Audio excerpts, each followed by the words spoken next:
কত ভুল আপনি করেছেন, কত অন্যায় আপনি করেছেন, কত পাপ আপনার হয়েছে, কত মিথ্যা আপনি বলেছেন, কয় ওয়াক্ত নামাজ ছেড়েছেন, কয় লাখ টাকা ঘুষ খেয়েছেন, কত যৌতুক আপনি খেয়েছেন, কত মিথ্যা আপনি বলেছেন। আপনার পাপ যত বড় হোক, যত বিশাল হোক, যত বেশি হোক, আল্লাহর দয়ার পরিসীমা তার চাইতেও বড়। আপনার পাপ, আপনার অন্যায়, আপনার জুলুমগুলো যদি হয় খালের পানির সমান, বিলের পানির সমান, আল্লাহর দয়া সাগরের পানির সমান। আপনার পাপ যদি হয় সাগরের পানির সমান, আল্লাহর দয়া মহাসাগরের পানির সমান। আপনার পাপ আর অন্যায় যদি হয় পাহাড়ের সমান, আল্লাহর দয়া আকাশের সমান। আপনার পাপ যদি হয় আকাশের সমান, আল্লাহর দয়া আরশের সমান। এজন্য আল্লাহ বললেন, ইয়া আইয়ুহাল্লাযীনা আমানু তুবু ইলাল্লাহি তাওবাতান নাসুহা। ও আমার গোলাম, তুই তোর নিজেরে যত বেশি ভালোবাসিস তার চেয়েও আমি তোরে বেশি ভালোবাসি। তোর বাবা মা তোরে যত বেশি ভালোবাসে তার চেয়েও আমাদেরকে বেশি ভালোবাসে কে? আল্লাহ বললেন, ভালোবাসারে তৈরি করার পরে আমি 100 টুকরা করলাম। চিল্লায় বলেন, কয় টুকরা? 99 টুকরা ভালোবাসা আমি আল্লাহ নিজের মধ্যে রেখে দিলাম। 1 টুকরা ভালোবাসা গোটা বিশ্বের সবার মধ্যে আমি ভাগ করে দিলাম। সুবহানাল্লাহ পড়েন। রব্বুল আলামিন বলেন, ইয়া আইয়ুহাল্লাযীনা আমানু তুবু ইলাল্লাহি তাওবাতান নাসুহা। ও বিশ্বাসীরা, ভুল করেছো, অন্যায় করেছো, পাপ করেছো, জুলুম করেছো, আমার কাছে ফিরে আসো, ক্ষমা চাও। ক্ষমার মতো ক্ষমা চাইলে সব গুনাহ মাফ করে দিতে পারে কে? পাপ নাই, গুনাহ করি নাই, এরকম কেউ আছি? কথা বলেন। কত পাপ করছি কোনো হিসাব আছে? পৃথিবীর কেউ না জানলেও জানে কে? পৃথিবী না জানুক আমি তো জানি, আমি কি পাপ করেছি হায়। আমার পাপের করলে বিচার, বাঁচার আমার নাই উপায়। দয়াময় প্রভু মাফ করো আমায়, মাফ করো আমায়। পড়েন আমিন। আমাদের পাপগুলো ক্ষমা করে কে? চিল্লায় বলেন, কে? আল্লাহ ডেকে বলে, গোলাম আমি হলাম গাফিরুয যামব কাবিলুত তাওব। আমার কাজ হলো ক্ষমা করা, আমার কাজ হলো তওবা কবুল করা। শয়তানের কাজ হলো ওয়াসওয়াসা দেওয়া, আমাদেরকে ভুল পথে নিয়ে যাওয়া। আর আমাদের কাজ হলো ভুল করে ফেলা, আল্লাহর কাজ হলো ভুলগুলো মাফ করে দেয়া। আল্লাহ ডেকে বলে, গোলাম তোরা যদি ভুল না করতি, তোরা যদি পাপ না করতি, তোরা যদি অন্যায় না করতি, তোদেরকে ধ্বংস করে দিয়ে এমন একটা জাতি আমি এই দুনিয়ার বুকে তৈরি করতাম যারা সকালবেলা ভুল করে দুপুরে মাফ চাইতো, দুপুরে ভুল করে রাত্রে মাফ চাইতো, আজকে ভুল করে আগামীকাল মাফ চাইতো। আর আমি আল্লাহ গুনাহগুলো তাদের সব ক্ষমা করে দিতাম। ক্ষমা করে দিতে আল্লাহর বড্ড ভালো লাগে। বান্দা আল্লাহর কাছে বারবার চাক, চোখের পানি ছাড়ুক, এটা আল্লাহ পছন্দ করে। চোখের পানির যে কত পাওয়ার আপনি কল্পনাই করতে পারবেন না। অনুশোচনার চোখের পানি চোখ বেয়ে নাকের ডগা পেয়ে জমিনে পড়ার আগেই আল্লাহ এই বান্দারে মাফ করে দেয়। বিশ্বনবী ডেকে বলে, ও আমার উম্মতেরা শোনো, আল্লাহর কাছে দুনিয়ার মানুষদের 2 ফোঁটা পানি সবচেয়ে প্রিয়। এক হলো জিহাদের ময়দানে রক্তের ফোঁটা, 2 হলো অনুতপ্ত বান্দার চোখের পানির ফোঁটা। এজন্য আল্লাহ ডেকে বললেন, গোলাম আমি যে তোদের কত ভালোবাসি তোর ধারণা নাই। চোখের পানি ছাড়, গুনার কথা স্মরণ কর, তওবা কর। তওবার মতো তওবা করলে সব গুনাহ মাফ করে দিতে পারে কে? বিশ্বনবী বলে, আমার কোনো গুনাহ নাই, তারপরেও প্রতিদিন 70 বারেরও বেশি আমি তওবা করি। আল্লাহে ইন্নী আস্তাগফিরুল্লাহ ওয়া আতুবু ইলাইহি আকসার মিন 70 মাররা। Could you imagine that? কল্পনা করছেন কোনদিন যে নবীর গুনাহ নাই, ওই নবী তওবা পড়ে প্রতিদিন 70 বার, আকসার 70 বারেরও বেশি। আমার পড়া দরকার কয়বার? আপনার পড়া দরকার কয়বার? বিশ্বনবী 70 বারের বেশি বললে আমাদের পড়া দরকার কয়বার? আর আমরা প্রতিদিন পড়ি কয়বার? কথা কন। আমাদের ভুল হবে, ভুল হতে সমস্যা নাই, ভুল হওয়াই মানুষের স্বভাব, কিন্তু ভুল হওয়ার পরে ভুলের উপর অটল থাকা যাবে না। শয়তান আর মানুষের মধ্যে এই মৌলিক পার্থক্য। শয়তান ভুল করে ভুলের উপরই আছে, ঠিক কি না? ক্ষমা চায় নাই, কিন্তু আমরা সকালে ভুল করলে দুপুরে মাপ চাই কার কাছে? 19 সালে ভুল করলে 20 সালে মাপ চাই কার কাছে? মৃত্যুর আগ পর্যন্ত আমরা ক্ষমা চাইলে ক্ষমা করে দিবে কে? সব সময় 24/7 তওবার দরজা খোলা, দুইটা সময় ছাড়া। ভালো করে মনে রাখবেন, মুখস্থ ঠোঁটস্থ যেন থাকে। দুইটার সময় তওবা কবুল হয় না। চিৎকার করে বলেন কয় সময়? এক হলো বাদাল গারগারা, গারগারানি যখন আসে, মালাকুল মাউত যখন চলে আসে, মালাকুল মাউতরে যখন দেখে ফেলবেন তখন তওবা কবুল হবে নাকি? কথা কন। ফেরাউনের নাম শুনছেন? ওরা যখন আল্লাহ লোহিত সাগরে ডুবাইয়া পানি খাওয়াইতে লাগলো, পানি খাইতে খাইতে পেটটা হয়েছে এত বড়, আর পানি খাইতে পারেন। এরপর হাত তুলে কয় আনা মিনাল মুসলিমিন।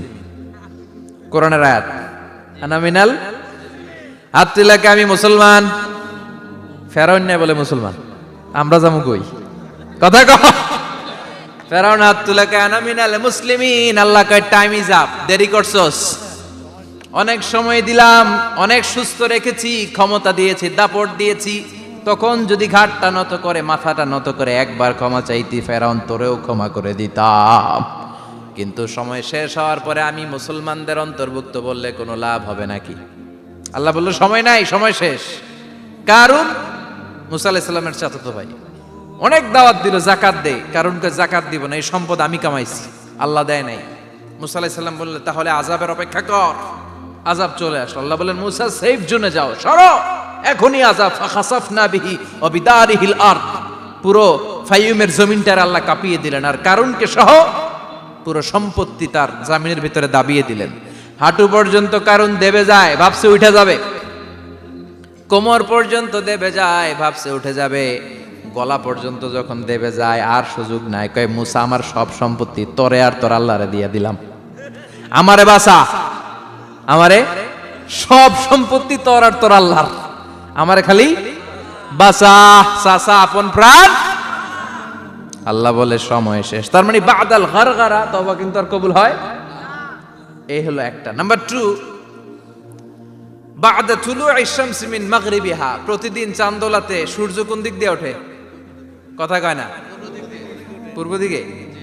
কিয়ামতের আগ দিয়ে সূর্য আর পূর্ব দিকে উঠবে না, পশ্চিম দিক থেকে উঠবে। যেদিন প্রভাতে পশ্চিম দিক থেকে সূর্য উঠবে, ওই দিন থেকে তওবার দরজাটারে বন্ধ করে দিবে কে? তার আগ মুহূর্ত পর্যন্ত জীবনে যত গুনাহ করেছি, অন্যায় করেছি, চোখের পানি ছেড়ে ক্ষমা চাইলে ক্ষমা করবে কে? শয়তান আল্লাহরে চ্যালেঞ্জ দিছে, আল্লাহ তুমি আমারে জাহান্নামে পাঠাবা, আমিও তোমার বান্দা করে লয়ে একসাথে জামাতে ঢুকমু, একা ঢুকবো না, একা যাব না, তোমার বান্দাদেরকে সবগুলারে জাহান্নামী বানায়া তারপরে ঢুকমু। তোমারে চ্যালেঞ্জ দিলাম, একটারও জান্নাতে ঢুকাইতে পারবা? আল্লাহকে তুই আমার চ্যালেঞ্জ দিলি? আমি তো সব রাজার বড় রাজা, মহারাজা, আমারে চ্যালেঞ্জ দেশ, এত সাহস পাইলি কই? তুই আজীবন ওয়াসওয়াসা দিয়ে পাপ কাজ করাবি, একদিন তাফসীর মাহফিলে এসে আমার বান্দা ক্ষমা চাবে, আমি মাফ করে দেবো, তুই কি করবি? আজীবন অন্যায় করবে, আজীবন পাপ করবে, জুলুম করবে, একদিন চোখের পানি ছেড়ে আমার কাছে কান্নার মতো কান্না করলে আমি সব গুনাহ মাফ করে দেব। এজন্য আল্লাহ বললেন ইয়া আইয়ুহাল্লাযীনা আমানু তুবু ইলাল্লাহি তাওবাতান নাসুহা। ভুল করেছো, তওবা করো, মাফ করবে কে? সাইয়েদনা আদম আলাইহিস সালাম ভুল করলেন, দুনিয়ায় এসে শত শত বছর কাঁদলেন, কিন্তু ক্ষমা হয় না। আল্লাহরে বললেন আল্লাহ কি করলে ক্ষমা পাবো বলো? ফাতালাক্কা আদামু মির রাব্বিহি কালিমাতিন ফাতাবা আলাই। আল্লাহ বললেন ও আদম তোমারে কিছু কালেমা শিখায় দেই, এই কালেমাগুলো দিয়ে আমার কাছে দোয়া করো, ক্ষমা করে দেব। আল্লাহ শিখায় দিলেন ও আদম 2 হাত তুলে চোখের পানি ছেড়ে আমার কাছে পড়ো রব্বানা, পড়েন রব্বানা যালামনা আনফুসানা ওয়া ইল্লাম তাগফির লানা ওয়া তারহামনা লানাকুনান্না মিনাল খাসিরিন। এটা শিখাই দিছিল আল্লাহ। আল্লাহ আমি জুলুম করেছি, অন্যায় করেছি, ভুল করেছি, পাপ করেছি, তুমি যদি ক্ষমা না করো ক্ষমা করার কেউ নাই, ঠিক কি না? আমরাও পাপ করলে এই দোয়াটা পড়ার দরকার আছে না নাই? 5টা শর্ত সাপেক্ষে আমাদের তওবা কবুল করবে কে? তওবা কবুল হওয়ার কিছু শর্ত আছে 5টা। কয়টা? চিৎকার মেরে বলতে হবে, তওবা কবুল হওয়ার শর্ত কয়টা? 1 নম্বরে হচ্ছে আল ইকরা, acknowledgement. You have to give the acknowledgement that you are the greatest sinner on earth. আপনাকে ঘোষণা দিতে হবে যে আপনি এই পৃথিবীর সবচেয়ে বড় পাপী। 1 নম্বর শর্ত, আপনি বলেন যে আল্লাহ, আমার চেয়ে বড় পাপী নাই, আকাশের নিচে জমিনের উপরে আমি সবচেয়ে বড় পাপী, এমন কোন পাপ নাই যেটা আমি করি নাই, ঠিক কিনা? 1 নম্বরে পাপের ঘোষণা দেন। 2 নম্বরে আন-নাদাম, নাদাম মানে repentance. You have to be repentant for what you have done. আপনাকে অনুতপ্ত হতে হবে, চোখের পানি ছাড়তে হবে। আল্লাহ, আমি লজ্জিত, আল্লাহ আমি নাদান, আমি পিশাচ, আমারে মাফ করে দাও। তার মানে স্বীকার গেলেন কি অন্যায় করেছেন। 2 নম্বরে আপনি অনুতপ্ত হলেন। 3 নম্বরে স্টপ, যেই পাপ করতেছিলেন ওইটা থামান। Stop what you have done, যেটা করতেছিলেন আগে থামান। আপনি সুদ খাইছেন, অনুশোচনা আসলো, মাফও চাইতেছেন, আবার সুদও খাইতেছেন, হবে? আপনি ঘুষ খেয়েছেন, তওবা শুরু করলেন, আবার ঘুষও খেয়ে যাচ্ছেন, হবে? থামেন, স্টপ। 3টা গেল। 4 number, to hate what you have done, ঘৃণা করতে হবে। যেই পাপটা করেছেন মন থেকে, ওই পাপটাকে ঘৃণা করতে হবে। 5 নাম্বার শর্ত হচ্ছে to determine that you never repeat this sin again in your life. আল্লাহরে ওয়াদা দেন, কমিটমেন্ট দেন যে আল্লাহ, আমার জীবনে পারতপক্ষে এই পাপ জীবনেও করব না। চিৎকার করে বলেন ঠিক কিনা? তার মানে আপনি স্বীকার যান, তারপরে আপনি অনুতপ্ত হবেন, যে পাপ করেছেন থামিয়ে দিবেন, পাপটারে মন থেকে ঘৃণা করবেন, আর আল্লাহরে ওয়াদা দিবেন, আল্লাহ আর করব না। এই 5টা শর্তের আলোকে তওবা করলে জীবনের সব গুনাহ মাফ করে দিবে কে? এজন্য আল্লাহ বললেন, ইয়া আইয়ুহাল্লাযীনা আমানু তুবু ইলাল্লাহি তাওবাতান নাসুহা। তওবার মতো তওবা করো, সব গুনাহ মাফ করতে পারে কে? তওবা করবেন তো? রাজি আছেন? কবে করবেন? এই মুহূর্তে তওবা করলাম, এই মুহূর্তে আল্লাহর কাছে ক্ষমা চাই, আল্লাহ জীবনের সব গুনাহ মাফ করে দাও। আমাদের দেশে তওবা করার জন্য হুজুর লাগে, কথা কন, পীর সাহেব হুজুর, বড় হুজুর, ছোট হুজুর, হাফেজ সাহেব লাগে না? হাফেজ সাহেব, ইমাম সাহেব, এদের ছাড়া নাকি তওবা হয় না। না, এটা ভুয়া কথা। আপনি অনুতপ্ত হন, আপনি চোখের পানি ছাড়েন, আপনি আপনার রবরে বলেন, ক্ষমা করে দিবে কে? ইমাম সাহেব আসতে হবে, শর্ত না। পীর সাহেব হুজুর এসে হুজুরের হাতে হাত রেখে তওবা পড়তে হবে, শর্ত না। আপনার রবরে ডেকে চোখের পানি ছেড়ে ক্ষমা চান, ক্ষমা করবে কে? আর প্রতিদিন শতবার পড়তে থাকবেন আস্তাগফিরুল্লাহ। আওয়াজ করে সবাই পড়েন আস্তাগফিরুল্লাহ, আর জোরে পড়েন আস্তাগফিরুল্লাহ। বিশ্বনবী বলেন, মান লাজিমাল ইস্তিগফার জাআলাল্লাহু লাহু মিন কুল্লি দিকিন মাখরাজা। সব সময় ইস্তিগফারের সাথে যে লেগে থাকবে, রব্বুল আলামিন তারে 5টা জিনিস দিবে। কয়টা? কথা কন, আরো জোরে সবাই বলেন, কয়টা? নাম্বার 1, জাআলাল্লাহু লাহু মিন কুল্লি দিকিন মাখরাজা। বিপদে পড়লে বিপদ থেকে উদ্ধার করবে কে? আমাদের তো কোনো বিপদ নাই না? আছে? কত বিপদ, হ্যাঁ? রাস্তাঘাটে দুর্ঘটনা হতে পারে, যে কোনো সময় ভূমিকম্পে পড়তে পারি, বজ্রপাত পড়তে পারে না, ঠেড়া পয়রা মানুষ নাই, আছে না নাই? এই বিপদ আপদ থেকে আপনারা রক্ষা করবে কে?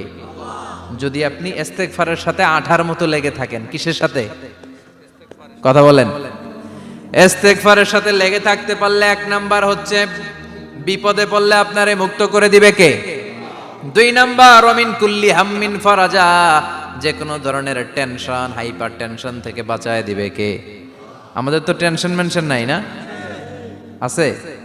লাইফ নিয়ে টেনশন, বাঁচার টেনশন, মরার টেনশন, ক্যারিয়ারের টেনশন, রাস্তাঘাটে যানজট, এটার টেনশন, পুলিশের দৌড়ানি, র্যাবের দৌড়ানি, বাড়ির ভাড়া, গ্যাস বিল, বিদ্যুৎ বিল, ছেলে মেয়েদের লেখাপড়া, কত টেনশন। এই সব টেনশন থেকে আপনারে মুক্ত করে দিবে কে? 3 নম্বরে, ওয়ারযুকহু মিন হাইসু লা ইয়াহতাসিব, এমন জায়গা থেকে আল্লাহ আপনার রিজিকের ব্যবস্থা করবে আপনি কল্পনাই করতে পারবেন না। সুবহানাল্লাহ পড়েন। 4 নম্বরে, সবসময় ইস্তেগফার যদি পড়া হয়, আল্লাহর কোনো আযাব ওই বান্দার উপরে আসে না। ওমা কানাল্লাহু মুআযযিবাহুম ওয়া হুম ইস্তাগফিরুন।